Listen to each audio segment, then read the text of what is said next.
Hey there, folks. Chris Waters here with the Ubi blog at E3 and joined by Michel Ancel, who was just up on stage at the Ubisoft press conference and that trailer for Beyond Good and Evil 2. Michel, so excited.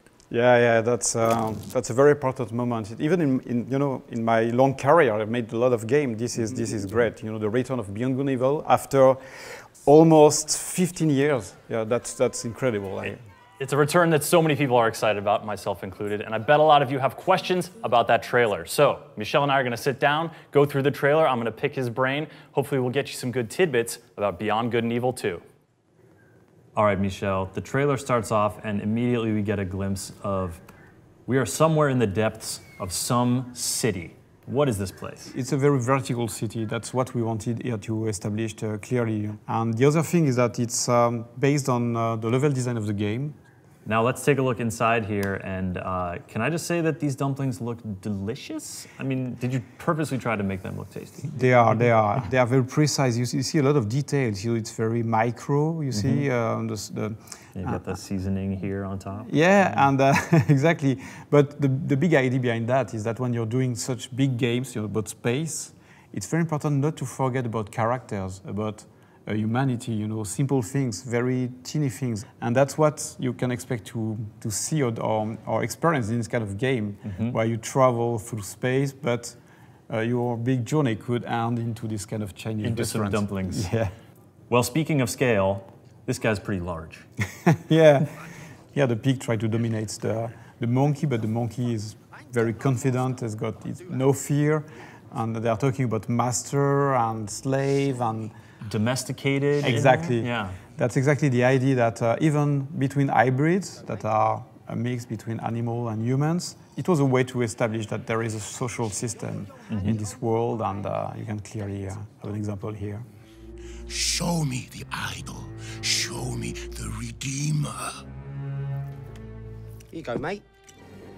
I know I'm not the only one who looked at this and heard Yo, hand it what up. he said just there and thought of our beloved Uncle Page from Beyond Good and Evil. Right, there is a direct connection, Here we wanted to, so he's really clearly saying Page in, which is a kind of divinity for this kind of hybrid. It's a way to add depth and or just to show how deep the world can be. And even those hybrids created by humans, they have their own, religion. And because Beyond Good and Evil 2 is a prequel to Beyond Good and Evil 1, we want to add a lot of details about how the world is, those names, Page. Is it a common name, divinity name? So sometimes, in some religion, you give the name of a divinity to a boy or a girl. Sure, yeah. So all these details are here to make people understand more the world of Beyond Good and Evil. Mwah. What? What? What? That's Swiss fucking chocolate, pig. And Nox is out of there. He's got that really cool glove contraption and then apparently some kind of jetpack to really help him make haste.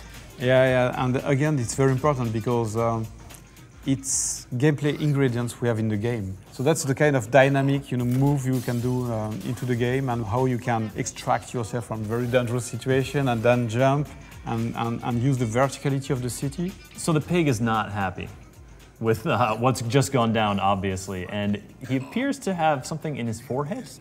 Yeah, there is some blood and some pieces of glass that fall on his head, and I love how many scars he has too. Yeah, it's this kind of scar that's very important because hybrids, they have been created for dangerous tasks that no human wanted to do. They can also be used as fighters, like hybrid fighting against each other. There's a lot of slavery. So it's another way to reinforce the depth of the world, on all this history that the characters are carrying on their body. All right, a new character arrives on the scene in what appears to be a getaway vehicle. So yeah, that's Shani. She's the crewmate of Nox. They are used to do this kind of things all together. Now this look here is one of my favorites at the city because you really start to see those vertical layers stretching out. again, that mixture of ancient architecture but modern technology. Here you can see there are green gardens. At first it was like more technical things, but I really wanted the city to be spiritual, you know. It's like monks are into this kind of garden. There's no advertisement and things like that. If you look at every sign after a certain height, it's only religion. It's, and there is this contrast between very old style temple and holograms, you know, so that's the kind of idea we wanted to establish. Nox is firing off the back while Shawnee drives. Is this an experience that players are going to be able to sort of have in the game and share? Yes, exactly. It's really something that is very important for our game, is that you can play online, and the vehicles are made so that you have different, you know, places into the vehicle, so and different role. And I really like this kind of dynamic when you're playing with someone. Blowing big stuff up, confirmed for Beyond Good and Evil 2? Yeah, and here we discuss that a lot too, because if you look, they're breaking a very special part of the buildings. So not the whole city is going to be breakable, because it's technically just impossible to break. This part of the building is made of glass and things like that. That's the part that is broken. In the real game, you have things you can break, things you can't break, and I want that to be obvious for people. So they're breaking this big glass part of the temple. Okay, but this planet is not all one big city. Here we are out in what appears to be the countryside. We're seeing some terrain, these isolated temples. There's going to be a lot of exploration on the planets? Yeah, not just planets, but also space, because the technology here that we have allows us to go seamlessly between ground, interiors, and space. There's no transition, no loadings, nothing like that. Shawnee and Nox are not alone, not a lone pair. They have a whole crew here who's excited to see them back. Yeah, again, this is very, very important. In Beyond Good and Evil 2, you have spaceships of different sizes. As a player, you can have a very, very big spaceship, and you can use it as a garage with your other spaceships. And you also have a crew. And the other thing here that is very important is that it's very cozy. You know, it looks like the interior of a house. I also noticed that among the human characters, we've got a few more hybrids as part of the crew. Yeah, exactly. Every member of the team has a role, a very clear role.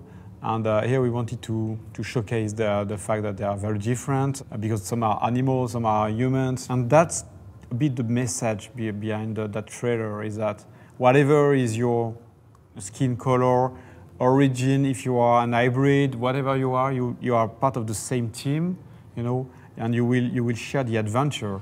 And that's a very important message for us. And that's exactly the heart of Beyond Good and Evil. Well said, yeah. And that heart comes through. That is a really sweet PC case mod. Yes, here we wanted to connect with Beyond Good and Evil 1, you know, where you have what we call the M disk. It was a way to, you know, even if it's a futuristic world, you still have objects that contains data. And here the data are inside of what we call the big AI of the spaceship.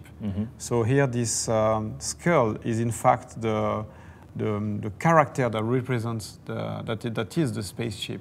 Like in Beyond Good and Evil 1, she's got a bag, and there is a guy into the bag, a kind of computer, you know, speaking with her. That's exactly the same idea. But now it's the spaceship that is able to speak. Here it is not speaking, but... So the question is, what's on the disc? A map. Exactly. A map with a mysterious artifact in the middle of it, and also a dead guy. Exactly. That's what a good map should be. You know, it's attracting you. You want to travel to this direction, but it's going to be dangerous. Others did it before. They died. Spaceships get destroyed. And if you look in the background, there is even a planet that is going to be, you know, destroyed by these magnetic fields, very powerful. And I don't want to say too much things about that now. I don't want to spoil anything about the game. That's a nice color, green, in those eyes. What's another word for like a greenish color, would you say? Maybe it's also a precious metal of some kind. Yes, I see what you mean very clearly. And again, that's a connection with Beyond Good and Evil 1, you know, the jade color. And but again, we don't want to spoil the story. We don't want to do shortcuts about that. But yes, there are connections, clearly. And then the main theme of Beyond Good and Evil 1. along with one final surprise. This is a huge spaceship and you are taking to the stars super quick. Yes. That's the end. The reveal of the spaceship and the fact that we started with this very dark place, you know, with this very small restaurant, a lot of details, small things, and then it's opening to something very large. And that's an idea behind that trailer, is that, okay, now Beyond Good and Evil 2 is back. It's back for true, it's here. The game is going to be huge.